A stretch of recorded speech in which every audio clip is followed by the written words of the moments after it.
بسم الله الرحمن الرحيم الحمد لله رب العالمين بارئ الخلائق أجمعين الصلاة والسلام والتحية والإكرام على النبي المؤيد والرسول المسدد المصطفى الأمجد المحمود الأحمد حبيب إله العالمين أبي القاسم محمد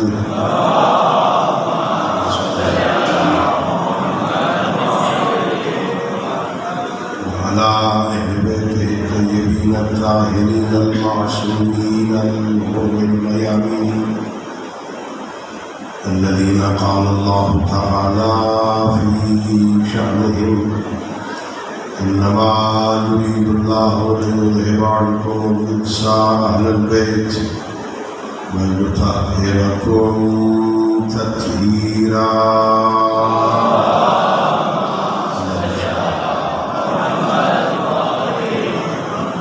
ورحمة الله على أحبابهم وأصحابهم وشيعتهم ومواليهم ولعنة الدائمة الأبدية على أعدائهم أجمعين أما بعد فقد قال الله تبارك وتعالى في كتابه المجيد وفرقانه الحميد وهو أصدق الصادقين وقوله الحق بسم الله الرحمن الرحيم مرج البحرين يلتقيان بينهما برزخ لا يبغيان فبأي آلاء ربكما تكذبان ويخرج منهما اللؤلؤ والمرجان فبأي آلاء ربكما تكذبان صلوات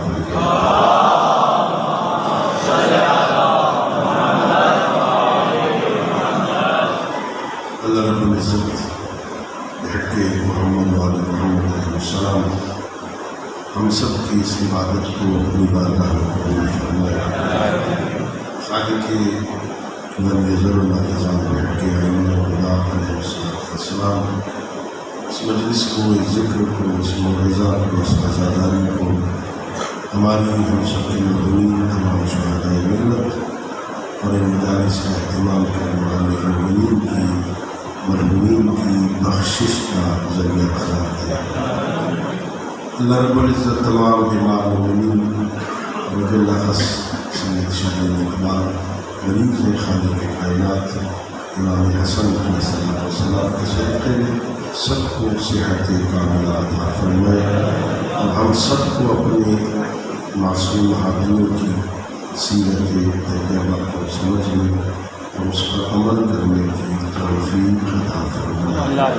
اپنی دعاؤں اور اس عظیم عبادت کی قبولیت کے لیے ان کی آواز بلند صلوات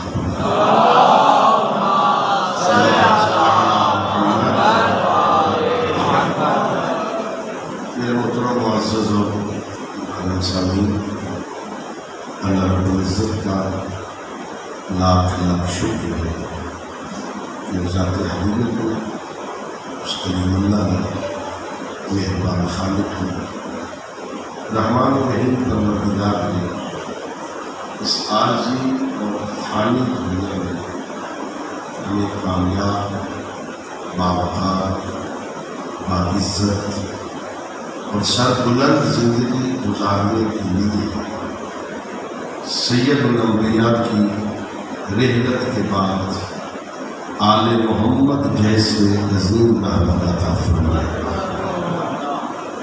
اس نعمت خداوندی پر، اس لطف الہی پر، اس ہدیہ پروردگار پہ جتنا خدا کا شکر ادا کرنے کم ہے، اللہ نے ہمیں آل محمد جیسے عظیم پیشوا عطا فرمائے۔ یہ بہت بڑا اعزاز ہے، یہ بہت بڑا لطف ہے، یہ اللہ کا خاص کرم ہے کہ اللہ نے ہمیں آل محمد عطا فرمایا۔ ہمارے یہاں طالب علم زیادہ تشریف فرما ہے، ذرا غور کرنا۔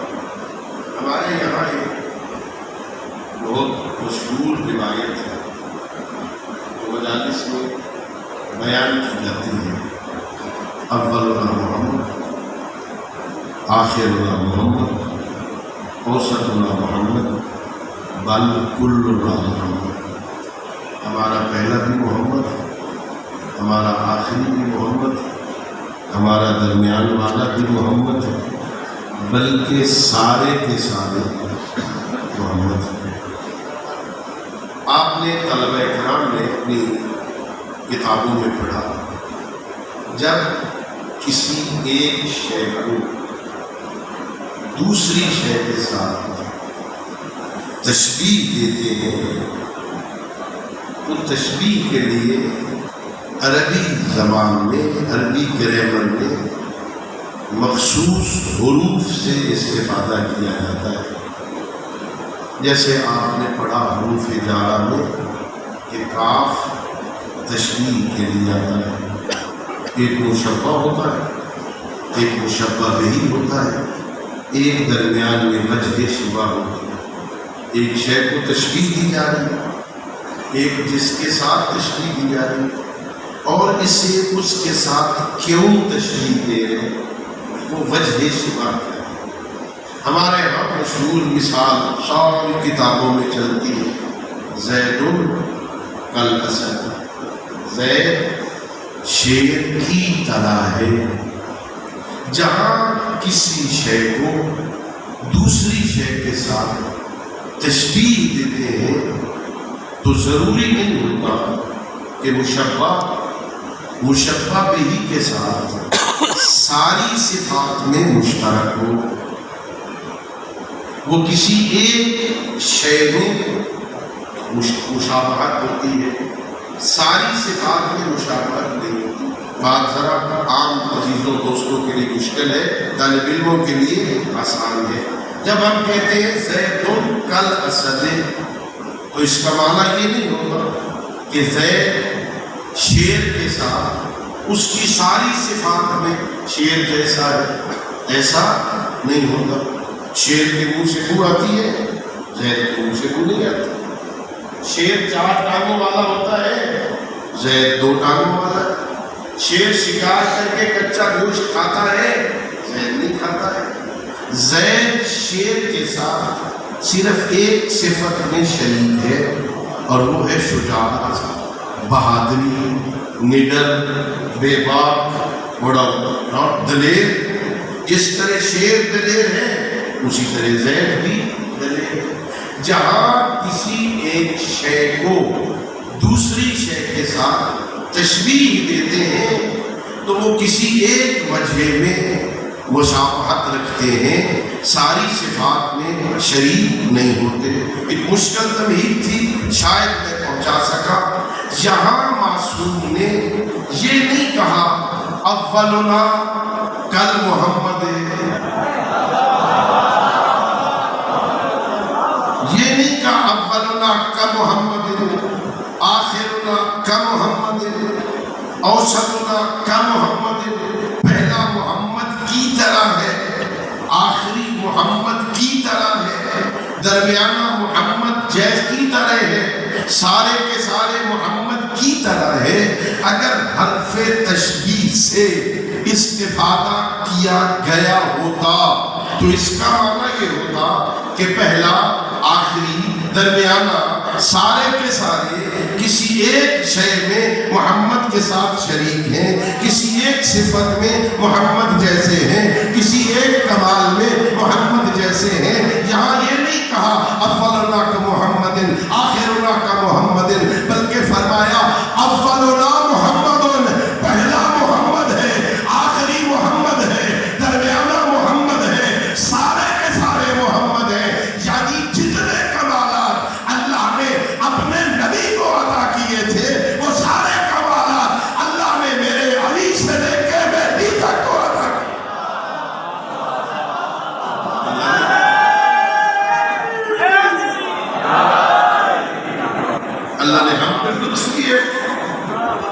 اللہ نے ہم پہ مہربانی کی، اور یہ عقیدہ ہے ہمارا کہ نبوت اور خصوصیات نبوت کے علاوہ جتنے کمالات اللہ نے اپنے نبی کو عطا کیے ہیں وہ سارے کے سارے کمالات اللہ نے ہمارے رہبروں کو عطا کیے۔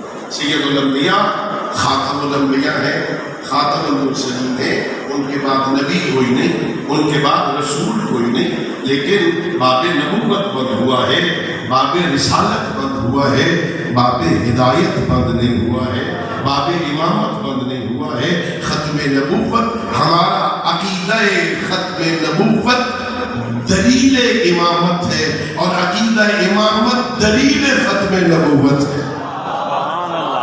اللہ نے ہم پر احسان کیا، اس پر ناز کیا کرو کہ اللہ نے ہمیں آل محمد جیسے رہبر عطا کیا۔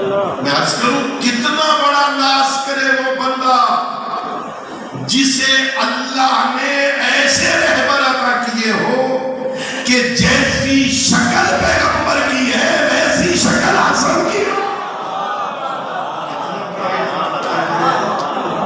یعنی پیغمبر فرمائے جس نے ان کی زیارت کی اس نے میری زیارت کی۔ کتنا بڑا احساس ہے، کتنا بڑا احساس ہے۔ سر سے لے کے سینے تک، سر سے لے کے سینے تک امام حسن شبیہ پیغمبر، سینے سے لے کے پیروں تک حسین ابن علی شبیہ پیغمبر ہو، یعنی دونوں شہزادے مل جائیں تو سر سے لے کے پیروں تک شبیہ پیغمبر۔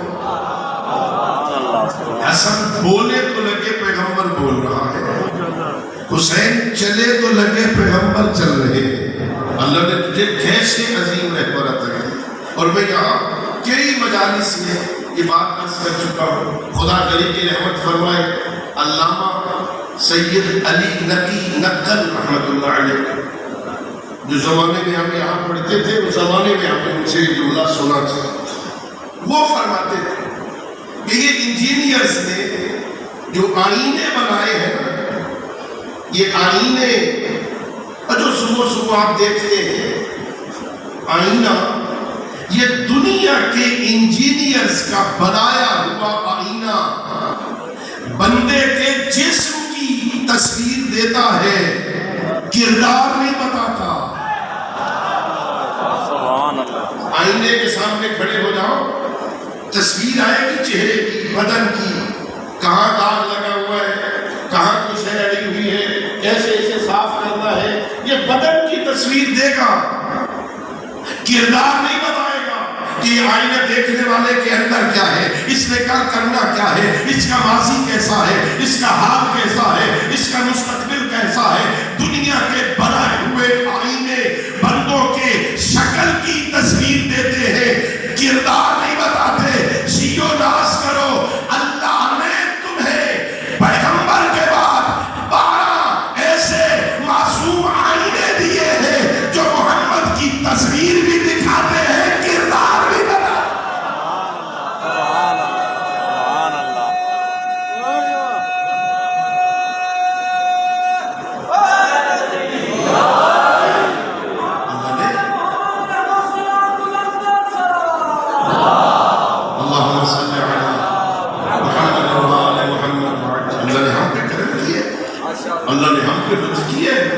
اللہ نے ہمیں آل محمد جیسے رہبر عطا، اللہ نے ہم پر احسان کیا۔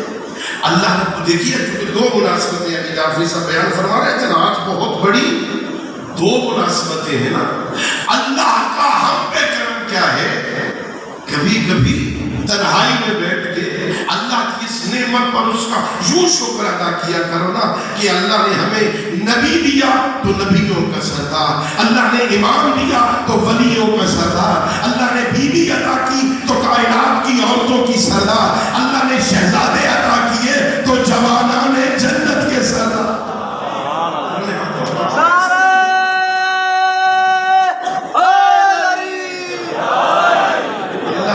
اللہ نے نبی کیسا ایسا پیغمبر جس کے بارے میں اللہ کہے من اطاع رسول فقط اطاع اللہ۔ عجیب ہے عجیب بات ہے، پیغمبر پر اللہ کو اتنا اعتماد ہے، کتنا اعتماد ہے، جس نے میرے رسول کی اطاعت کی اس نے مجھ اللہ کی اطاعت کی، جو میرے نبی کے پیچھے چلا میں اس سے محبت کروں، اس کی اطاعت میری اطاعت ہے۔ اللہ کہہ رہا ہے قرآن میں، جس نے میرے نبی کی میرے رسول کی اطاعت کی اس نے میری اطاعت کی نا، اس نے میری اطاعت کی۔ اور اللہ نے کہا یہ میرا محمد زبان کا اتنا پکا ہے، زبان کا اتنا سچا ہے، ماں یہ روایت دیکھو، یہ بولتا نہیں ہے، یہ بولتا نہیں ہے سوائے میری وحی کے، کہ میری وحی سے بولتا ہے، جو بولتا ہے وہ میری طرف سے بولتا ہے۔ اللہ کہہ رہا ہے یہ زبان کا سچا ہے، اپنی طرف سے نہیں بولتا، جس نے اس کی اطاعت کی اس نے میری اطاعت کی۔ اللہ کہہ رہا ہے جس نے اس کی اطاعت کی اس نے میری اطاعت کی، اور نبی کہہ رہا ہے جس نے علی کی اطاعت کی اس نے میری۔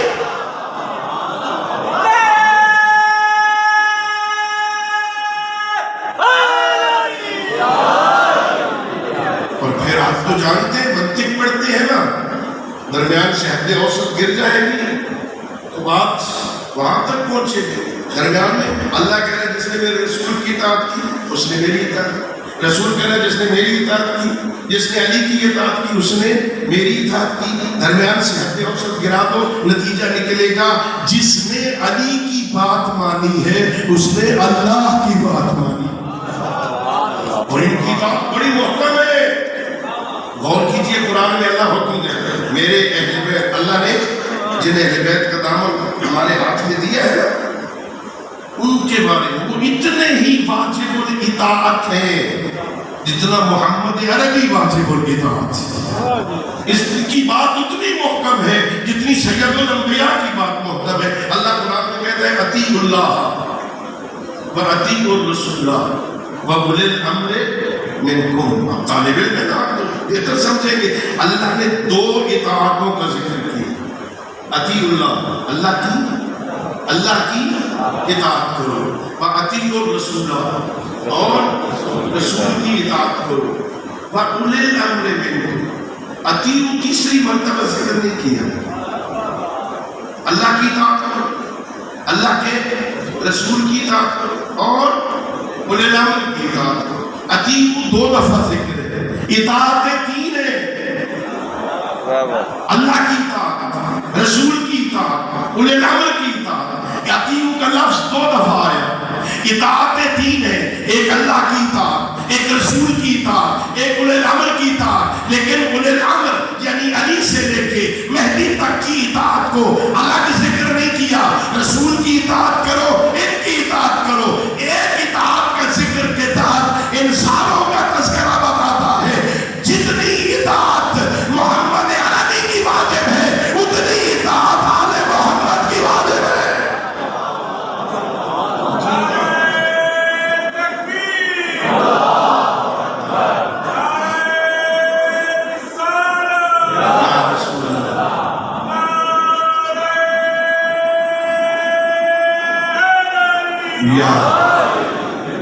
اللہ نے ہم پر احسان کیے ایسے عظیم پیشوا جن کے دامن سے متمسک ہو جانا دلیل نجات بن گئے۔ اور یہ میں نہیں کہہ رہا، وہی سید الانبیاء کہہ رہے ہیں، وہ جو بغیر وحی کے نہیں بولتے نا، وہ فرما رہے انی تارک فیکم ثقلین کتاب اللہ وعترتی اہل بیتی ما ان تمسکتم بہما لن تضلوا بعدی۔ میں نہیں کہہ رہا، اللہ کہہ رہا ہے جس نے میرے رسول کی اطاعت کی اس نے میری اطاعت کی۔ کتنا اعتماد ہے اللہ کو اپنے نبی پر، جس نے اس کی اطاعت کی اس نے میری اطاعت کی۔ اور میرا نبی کہہ رہا ہے دنیا والوں اگر زندگی کے کسی موڑ پر ایسا موقع آ جائے، راستے دو بن جائے، ساری دنیا ایک راستے پہ جا رہی ہو، اکیلا علی ایک راستے پہ جا رہا ہو، اعتماد ہے محمد عربی کو، اور ساری دنیا کا راستہ چھوڑ دینا، علی کے پیچھے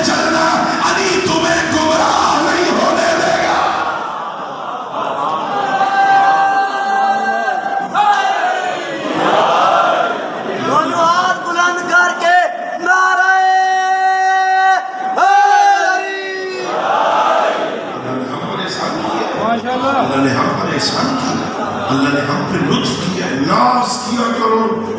اللہ نے ہمیں ایسے عظیم پیشوا کر، ایسے عظیم رہبر عطا فرمایا۔ اب اہل بیت کی عظمتوں کو بیان کرتے ہوئے مولا متقیان نہج البلاغہ میں مولا کا خطبہ ہے، اہل بیت کی عظمتوں کو بیان کرتے ہوئے فرماتے ہیں اینا یطاف بکم وکیف یعملون، کہاں دھکے کھا رہے ہو، کیوں اندھے بنے پھرتے ہو، وفیکم عطرۃ نبیکم، جبکہ تمہارے درمیان تمہارے نبی کی عطرت موجود ہے۔ عطرت پیغمبر کے ہوتے ہوئے دھکے کیوں کھا رہے ہو، کبھی اس گلی میں، کبھی اس گلی میں، کبھی اس دروازے پر، کبھی اس دروازے پر۔ میں یہ کہا کرتا ہوں ناز کیا کرو، کبھی تنہائی میں بیٹھ کے سوچا کرو، اگر اللہ نے ہمیں آل محمد کی محبت نہ دی ہوتی، اگر خدا نہ خواستہ اللہ نے ہمارے قلب میں آل محمد کی محبت کا قیمتی جوہر ہمیں عطا نہ کیا ہوتا، نہ جانے زندگی میں کس کس بھکاری کے دروازے پہ بھیک مانگتے۔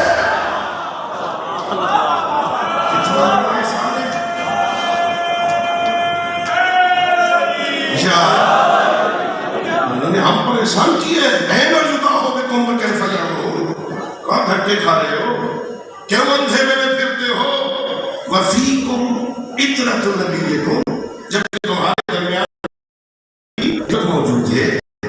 مولا وہ عطرت ہے کون؟ فرمایا ہم عظمت الحق، وہ حق کی مہاریں ہیں۔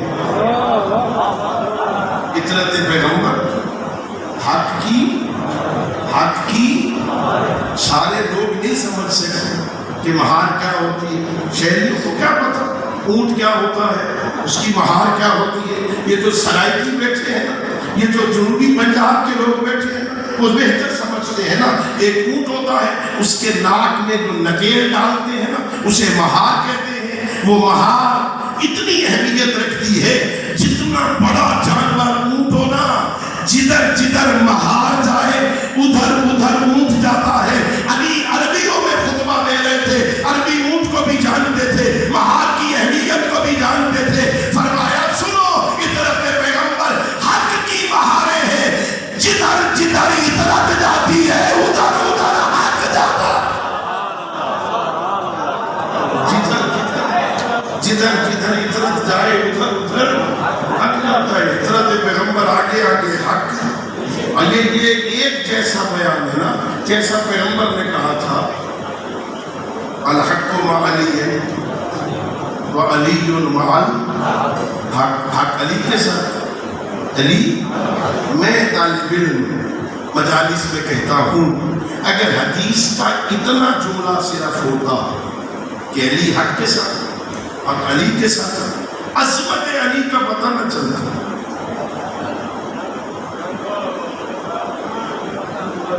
سارے نبی حق کے ساتھ، سارے ولی حق کے ساتھ، سارے اوصیاء حق کے ساتھ، مومن متقی مسلمان سارے، کیا دعویٰ ہے آپ کا حق کے ساتھ نہیں ہے؟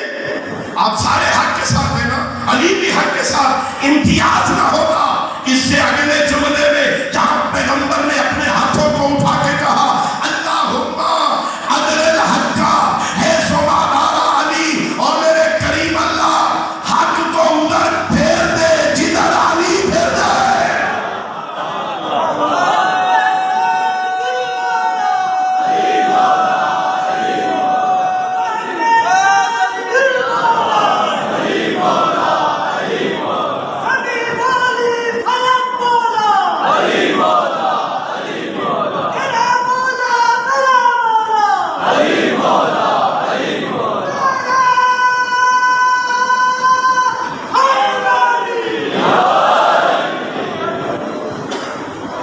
جب کبھی میں مجلس پڑھ رہا ہوں اور یہ نعرہ کوئی مومن لگائے تو میں تھوڑی سی اس کی تصحیح کرتا ہوں۔ جب یہ کہتے ہیں زبان کے ساتھ دل بولا علی مولا علی مولا، تو میں کہتا ہوں حدیث پیغمبر میں ایک مولا کا ذکر نہیں، دو مولا کا ذکر ہے۔ من کنت مولا، جس کا میں مولا. ابھی آپ سن رہے تھے نا زین علی صاحب، جس کا میں مولا اس کے علی مولا. تو مولا ایک نہیں ہے، دو ہے. لہذا نعرہ یوں لگایا کرو کہ زبان کے ساتھ دل بولا نبی مولا علی مولا، تاکہ حدیث پیغمبر ہو جائے. نبی مولا علی مولا، دو مولا ہے، ایک نہیں. اور یہاں رک کے میں پھر ایک بات بھی کیا کرتا ہوں. ہمارے نوجوان ذرا جذباتی ہوتے ہیں نا، بوڑھوں کے جذبات ذرا ٹھنڈے ہو گئے ہوتے ہیں، جوان جذباتی ہوتے ہیں. جب پیغمبر نے کہہ دیا کہ جس کا میں مولا ہوں اس کے علی مولا ہے، تو سارے مانتے کیوں نہیں؟ انہیں ماننا چاہیے. نہیں مانیں گے تو لڑیں گے. بھائی نہیں جوانوں، لڑا نہ کرو، پریشان نہ ہوا کرو، جذبات میں نہ آیا کرو. پیغمبر نے یہ نہیں کہا علی سب کے مولا ہے.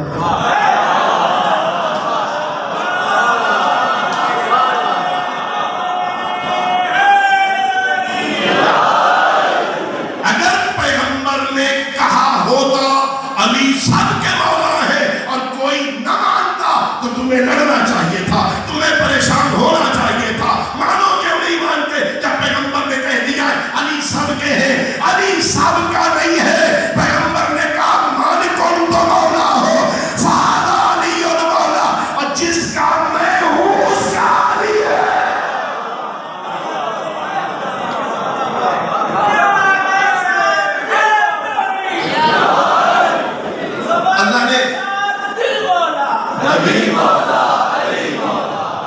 اللہ نے ہم پر احسان کیا. اللہ نے ہمیں امام حسن جیسا امام دیا. اللہ نے ہم پہ لطف کیا. اچھا یہ دیکھیے، غور کرنا، تھوڑا دقت کرنا، کتنا بڑا کرم ہے.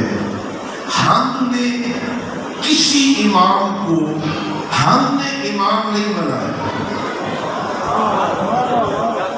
ہمارا کام امام بنانا نہیں. ہم نے علی کو ولی ہم نے نہیں بنایا، اللہ نے بنایا ہے، محمد نے دکھایا ہے. ہم نے نہیں بنایا. امام حسن کو امام ہم نے نہیں بنایا. اس سے بھی اگلا قدم اللہ کا کرم یہ ہے.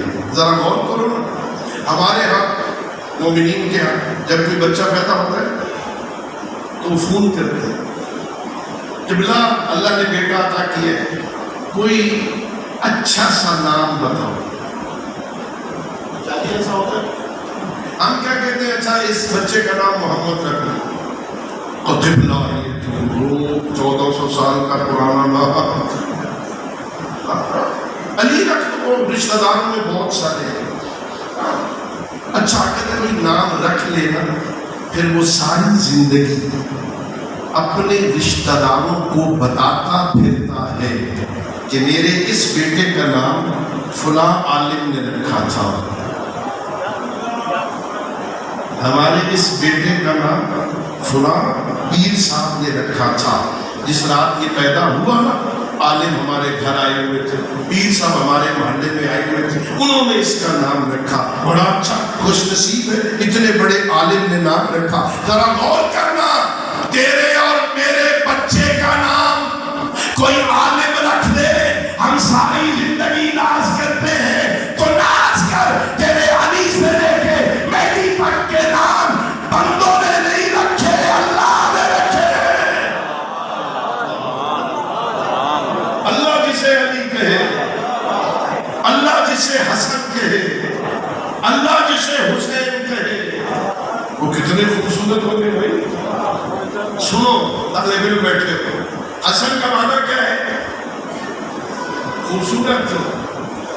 حسین حسن کی تصغیر ہے، حسن کی تصغیر ہے. حسین یعنی چھوٹا حسن. حسن صفت مشبہہ کا صیغہ ہے، پتہ ہے نا.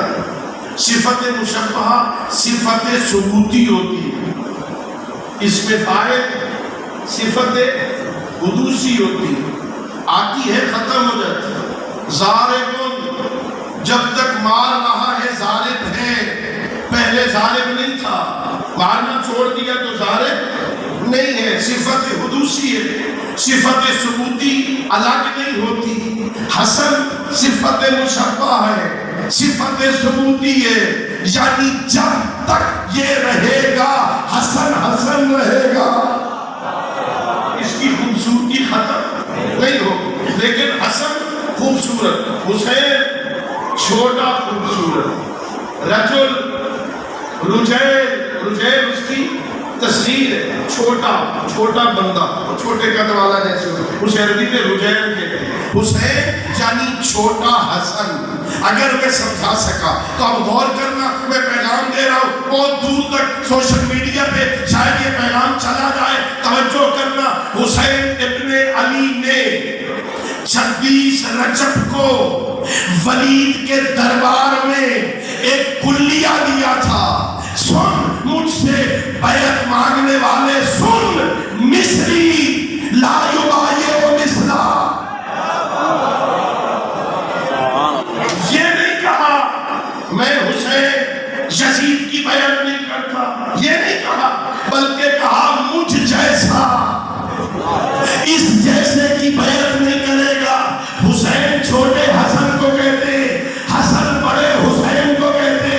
اور جب چھوٹا حسن یزید کی بیعت نہیں کرتا تو بڑا حسین اس کے باپ کی بیعت کیوں کرے؟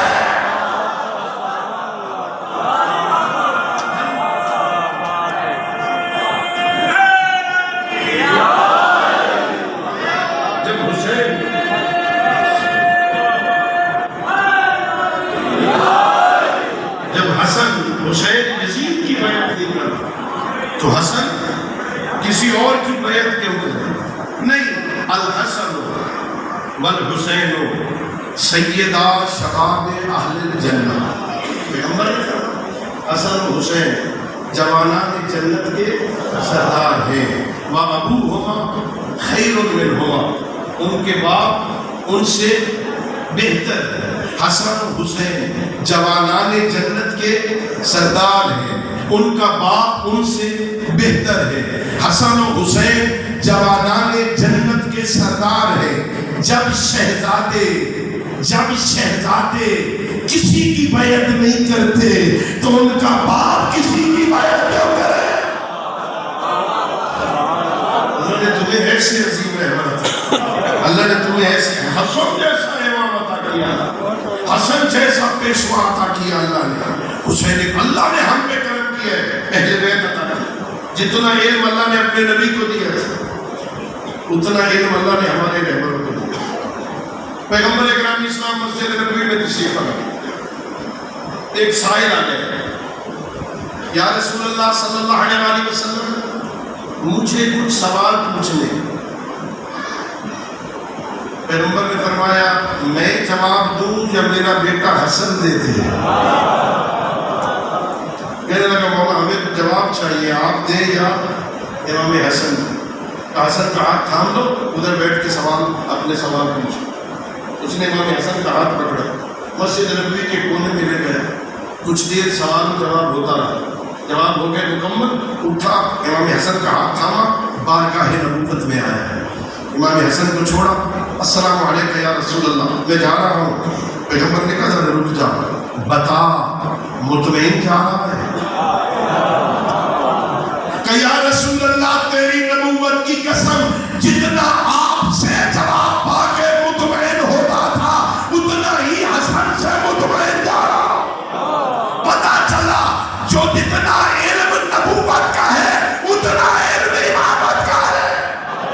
اللہ نے ہمیں ایسے پیشوا تھا. علم دلیل امامت ہے نا، چاہے تو امام نہیں ہو سکتا نا. اللہ نے عالم امامت عطا، اللہ نے شجاع امامت عطا. شجاع یہ نہیں ہو سکتا کوئی امام خدا نے خواستہ بزدل ہو. یہ مصلحتیں جس کو وہ خود جانتے تھے، کس نے تلوار اٹھانی ہے کس نے تلوار نہیں اٹھانی. لیکن ایسا نہیں ہو سکتا کہ وہ امام ہو اور شجاع ہو. شجاعت کا جوہر ایک دفعہ دکھایا میرے امام حسن علیہ السلام جنگ صفین میں. نہج البلاغہ اٹھا کے دیکھنا، میرے امام نے اپنے بیٹے محمد ابن حنفیہ کو تیار کیا، اس کو فن حرب سکھایا، بیٹا جبڑے پہ جبڑا چڑھا لینا، حملہ کرنا، آخری دشمن پہ نظر رکھنا، تابڑ توڑ حملے کرنا، فن حرب سکھایا۔ ہاں، اپنے ہاتھوں سے محمد ابن حنفیہ گھوڑے کی پشت پہ سوار کی، زین پہ سوار کی، حملے کے لیے بھیجا۔ روایت یہ ہے 10 صفیں تھیں دشمنوں کی، محمد ابن حنفیہ پہلی صف کو بھی نہ توڑ سکا۔ محمد ابن حنفیہ بہت بڑی طاقت رکھتے تھے، میں نے ایک جگہ پہ پڑھا، وہ پیسے اپنے پیسہ وہ بھرے ہوئے نقوش ہوتے نا پیسے پر، اس کو یوں 2 انگلیوں میں رکھ کے رگڑتے تھے نا تو وہ بھرے ہوئے نقوش مٹ جاتے تھے۔ اتنی طاقت تھی محمد ابن حنفیہ کے ہاتھ میں، لیکن پہلی صف بھی نہ توڑ سکے۔ پھر حملہ کیا، پھر نہ توڑ سکے، تیسری دفعہ حملہ کیا، صف نے کو توڑا، واپس آئے، شرمندگی سے سر جھکا کے کھڑے۔ حضرت امیر نے امام حسن سے کہا جاؤ بیٹا اب تم حملہ کرو۔ امام حسن نے حملہ کیا، پہلی صف کو توڑا، دوسری صف کو توڑا، تیسری صف کو توڑا، 10 صفوں کو تتر بتر کیا، بہت سے ظالموں کو فنار کر کے جب واپس آئے نا بیٹے کو امام نے گلے سے لگایا۔ محمد حنفیہ شرمندگی سے سر جھکا کے کھڑے تھے۔ پھر امام متوجہ ہوئے کہ محمد حنفیہ پریشان نہ ہو، پریشان نہ ہو، تو میری شجاعت کا وارث ہے، حسن پیغمبر کی شجاعت کا وارث۔ یہ فرزند رسول ہے،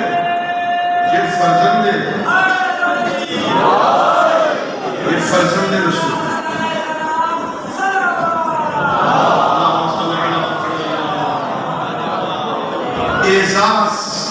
اعزاز ان ہستیوں کا یہ ہے کہ یہ فرزند رسول ہیں علی کے بیٹے، لیکن ہیں فرزند رسول۔ رسول نے اپنا بیٹا کہتے ہیں۔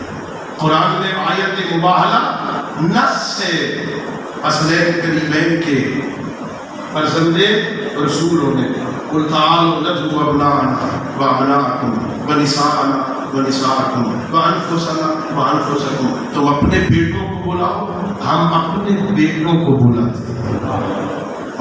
تم اپنے بیٹوں کو بلاؤ، ہم نس سے۔ سنیے حجاج ابن یوسف کا، توجہ چاہوں گا میں، حجاج ابن یوسف دشمن اہل بیت ہے، اس کا دربار لگا ہوا ہے۔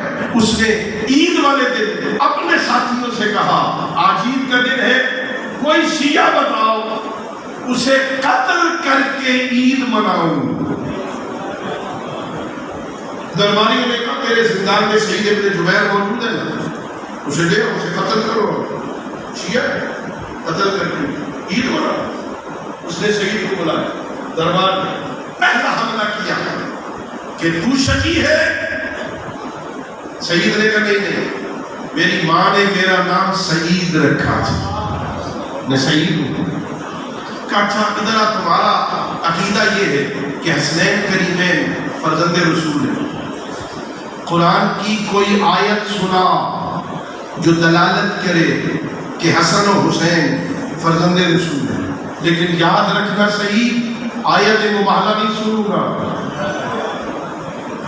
آیت مباہلہ میں تو بڑا واضح ہے کہ یہ فرزند رسول ہے، کہیے نہیں کوئی اور آیت سنا۔ سعید ابن جبیر کہتا ہے میں نے سر جھکایا، تھوڑی دیر کے لیے پریشانی ہوئی، پھر اللہ نے میرے قلب پر اس آیت کو یوں نازل کر دیا، میں جھوم جھوم کے پڑھنے لگا وَمِن ذُرِّيَّتِهِ داؤد وسلیمان وایوب ویوسف وعیسیٰ موسیٰ وکذالک نجزی المحسنین وزکریا ویحییٰ وعیسیٰ۔ اس آیت کو پڑھا، میں نے کہا اے حجاج تو نے غور نہیں کیا، اس آیت میں قرآنی میں اللہ عیسیٰ کو ذریت ابراہیم سے بیان کر رہا ہے۔ اگر عیسیٰ اتنی نسلوں کے بعد مریم کی وجہ سے ذریت ابراہیم سے ہو سکتا ہے تو حسنین کریمین فاطمہ کی وجہ سے ذریت محمد سے کیوں نہیں؟ اولاد رسول فاطمہ کی وجہ سے۔ اس نے کہا تھا ٹھیک ہے اگر تو نے کوئی آیت سنا دی نا تو میں تجھے رہا بھی کر دوں گا اور یہ اشرفیوں کی تھیلی تجھے انعام بھی دوں گا۔ اس نے بہانہ تو ملا نہیں کہ جا میں تجھے آزاد کرتا ہوں. یہ اشرفیوں کی تھیلی. اشرفیاں سونے کی ہوتی تھی. کس کی؟ سونا کتنا قیمتی ہے؟ 2 لاکھ سے زیادہ شاید تولا ہے نا. اشرفیوں کی تھیلی بھری سعید کے ہاتھوں میں تھی. ہم جیسا کوئی ہوتا تو جانتا چلو ڈیفینس میں کوٹھی خریدتے ہیں سونا بیچ کے. سعید اشرفیوں کی تھیلی لے کے کوفہ کے بازار میں آیا. چوک میں بچوں کو اکٹھا کیا. اے کوفہ کے بچوں آؤ. اشرفیوں کی تھیلی کا منہ کھولا. ایک ایک بچے کو اشرفیاں تقسیم کر رہا ہے. لے جاؤ حاضرہی صدقۃ الحسنین. یہ حسنین کا صدقہ.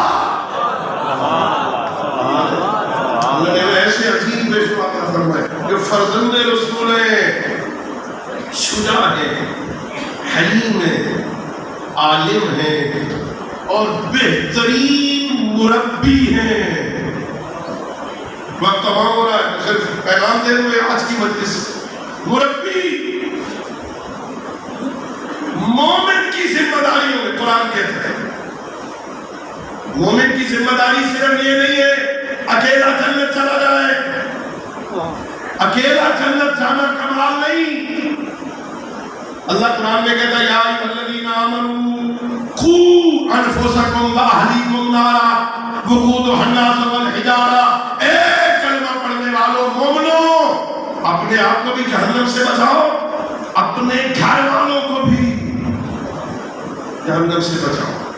اکیلے جہنم سے بچ کے جنت جانا کمال نہیں ہے, مومن کی ذمہ داری نہیں. گھر والوں کو بھی بچاؤ, گھر والوں کو بھی. امام حسن کی زندگی سے سمجھ میں روایت حضرت امام جعفر صادق علیہ السلام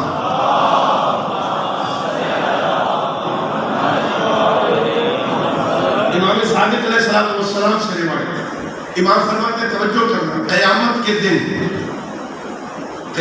کے دن اللہ عورتوں سے پوچھے گا بتاؤ جو احکام تم پر فرض کیے تھے وہ بجا لائے. اگر عورتیں کہیں نہیں بجا لا سکیں حکم میں نے جہنم بھیجا. جو احکام الہی تم تک پہنچے تھے تم نے اس پہ عمل کیا. اگر کہیں جی کیا تھا, ہمارا عمال نامہ گواہ کیا تھا, حکم میں نے جنت بھیجا. 2 سوال, عمل کیا تھا کیا نہیں کیا؟ اگر کہ نہیں کیا تو جہنم, عمل کیا ہے تو جنت. لیکن جب مردوں کی باری آئے گی نا, مردوں سے پوچھا جائے گا بتاؤ جو احکام بھیجے تھے تم تک پہنچے, عمل کیا؟ اگر کہیں نہیں کیا تو جہنم, اگر کہیں کیا ہے تو جنت نہیں بھیجا جائے گا. پھر ایک اور سوال کیا جائے گا, خود عمل کیا, کیا اپنے گھر والوں کو بھی بتایا؟ گھر میں جا کے جو مسجد سے سنا, جو مدرسہ سے سنا, جو مجلس سے سنا, جو کسی عالم سے سنا, وہ گھر بھی جا کے بیگم کو, بیٹیوں کو, بچیوں کو, بہنوں کو, ماؤں کو بتایا کہ یہ حکم شریعت ہے. اگر کہے ہاں بتایا تو حکم کا جا کے جنت بھیج دے. اور اگر کہے نہیں بتا سکا, بس وہ جلدی تھی, صبح تاریخ کے جانا تھا, رات اپنا کیس پڑھتا کہ پیغام پہنچاتا, نہیں بتا سکا, معافی نہیں ملی. ذمہ داری جو سنو وہ گھر والوں تک بھی پہنچاؤ. اور اس پر عمل کر کے دکھایا حسن ابن علی نے, جو مسجد میں درس سنتے گھر پہنچ کے ماں کی گود میں بیٹھ کر لفظ بلفظ اپنی ماں کو سناتے. آج بابا نے یہ بتایا, آج نانا نے یہ بتایا, آج یہ آیت پڑھی, آج یہ حدیث پڑھی, آج یہ حکم شریعت بتایا. اور پھر میری آقا ذاتی فخر سے امام علی حیدر کرار کو بتاتی کہ مجھے میرا بیٹا وحی کے سبق سناتا ہے. اور ظاہر ہے بیٹا ایسا ہو تو پھر تو باپ بھی ناز کرتا ہے نا, ماں بھی ناز کرتی ہے نا. جب حسن ابن علی وحی سناتے ہیں نا تو مولا علی بھی فرماتے ٹھیک ہے پھر کل ہم بھی سنیں گے. دیکھیں گے بیٹا وحی کی ترجمانی کیسے کرتا ہے۔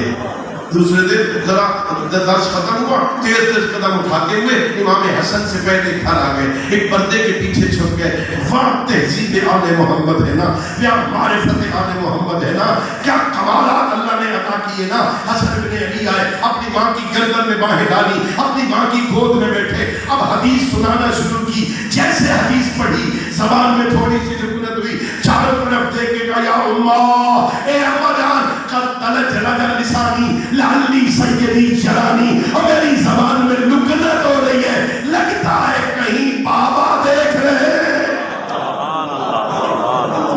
کیا تہذیب آل محمد، کیا معرفت آل محمد ہے نا۔ لیکن سبق سنانا ہے، یہ ذمہ داری ہے۔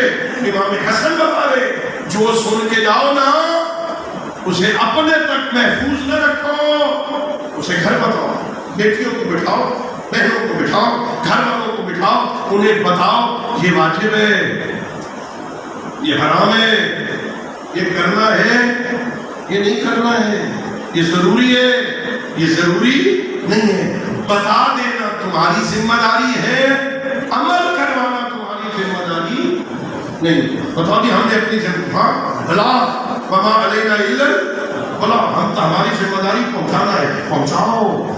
یہ صرف سن کے اپنے تک محدود نہ رکھو، جو سن کے جاؤ نا، جھوٹ نہیں بولنا، جھوٹ حرام ہوتا ہے، غیبت نہیں کرنی، غیبت حرام ہوتا ہے، نماز ترک نہیں کرنی، داڑھی نہیں منڈوانی، قرآن کی تلاوت کو ترک نہیں کرنا۔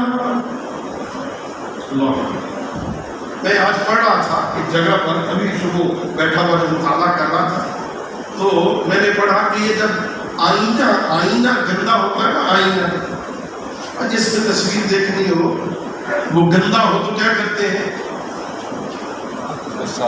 کوئی الجبرے کا سوال ہے یار، بولو۔ اس آئینے کو پانی سے یا کسی اور محلول سے صاف کر دیں تاکہ چہرہ صاف نظر آئے۔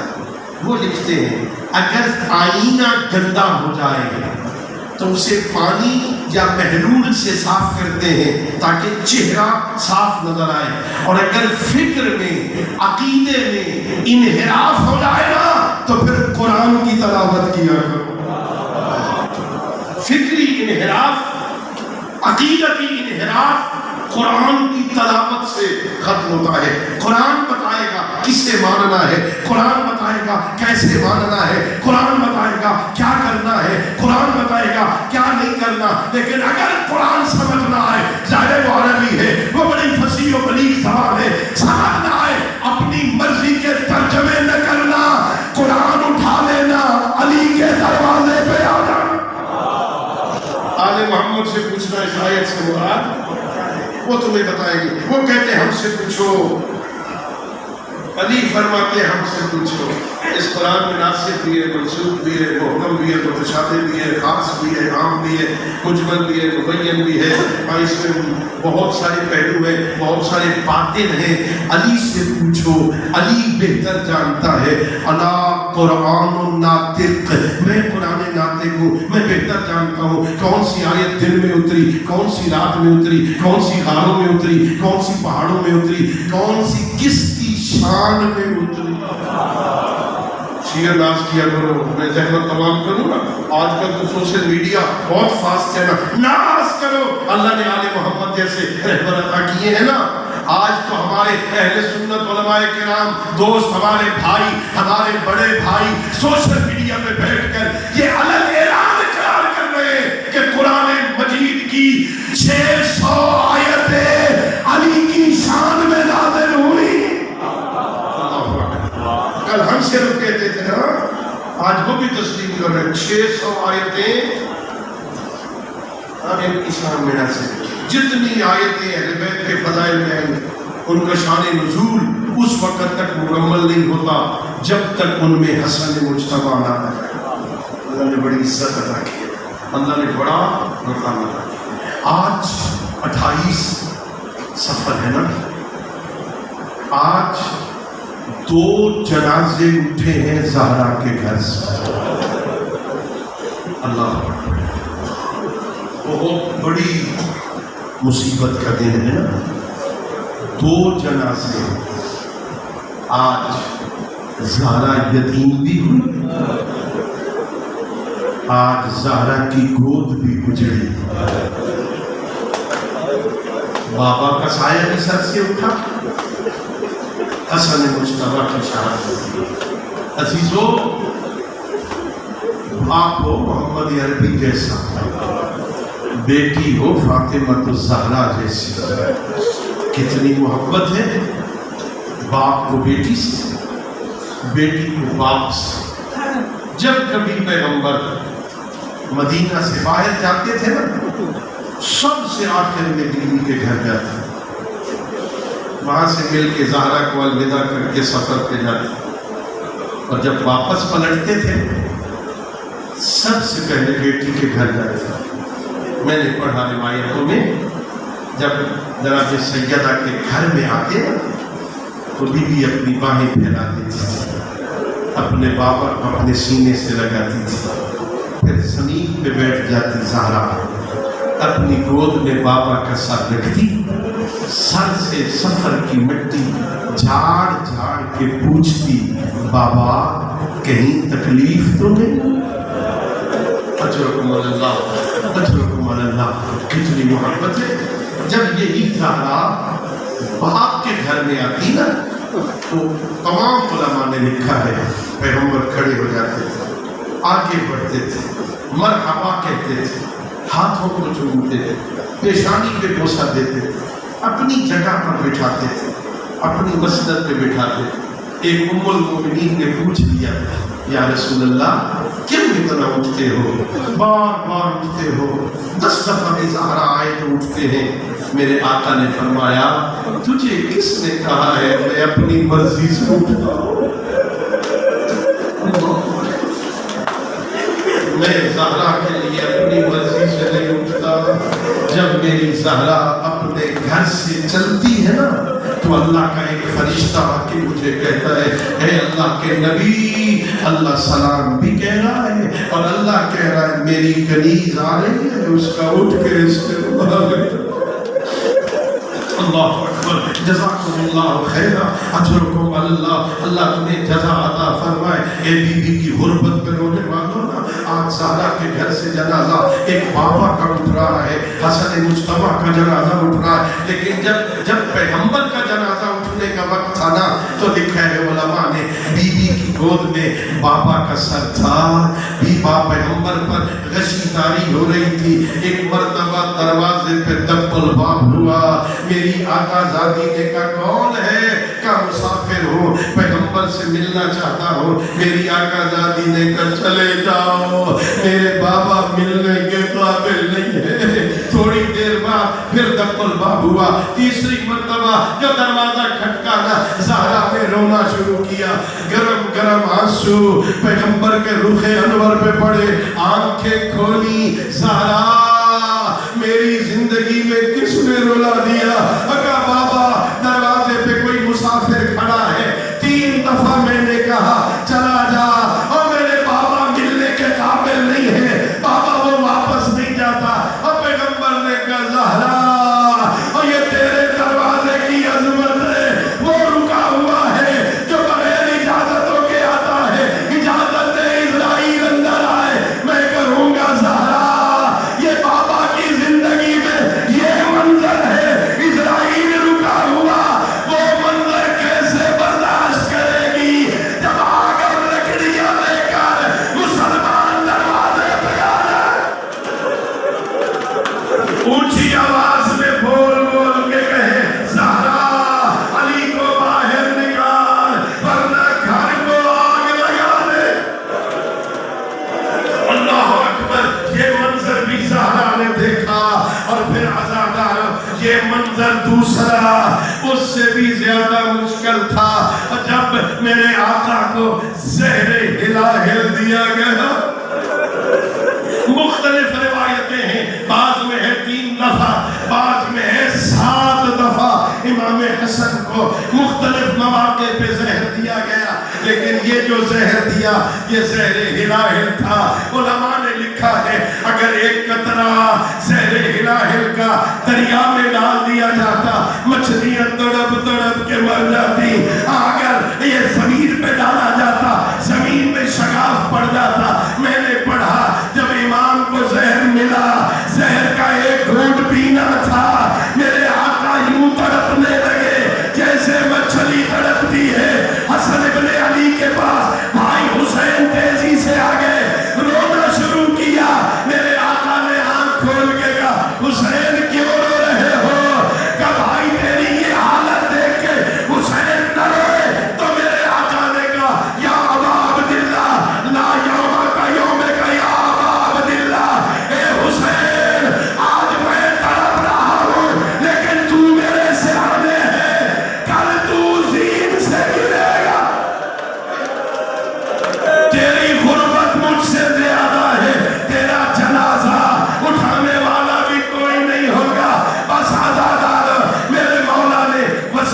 صحیح